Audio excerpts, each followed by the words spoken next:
היום נענה על השאלה הבסיסית והחשובה ביותר. איך לבחור את המרחב המוגן שלנו? אז ככה, אם יש ברשותכם ממ"ד, זה אמצעי המיגון הטוב ביותר לכל סוגי האיומים. הממ"ד עשוי מקשה אחת של בטון מזוין, נבחן ועמד בהצלחה במבחני פיצוץ בעוצמה הדומה אפילו לזו של טילים בליסטיים.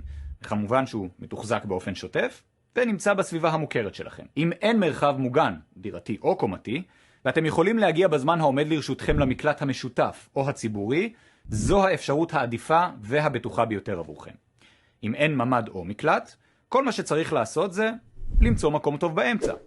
למה הכוונה? היכנסו לחדר המדרגות פנימי בבניין ללא חלונות וקירות חיצוניים והתמקמו במרכזו, לא בקומה העליונה ולא בקומה התחתונה. חדר המדרגות מוקף בקירות הדירות שסובבים אותו, עשוי מבטון יצוק ומהווה את עמוד התווך של הבניין. לכן הוא יציב, עמיד והוכח פעמים רבות כמציל חיים. אם אין חדר מדרגות פנימי, מצאו מקום טוב באמצע. חלל פנימי בבית שבו תהיו מוקפים בכמה שיותר קירות ובכמה שפחות חלונות ופתחים.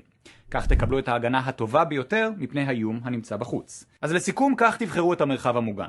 יש לכם ממ"ד או מקלט? היכנסו אליו.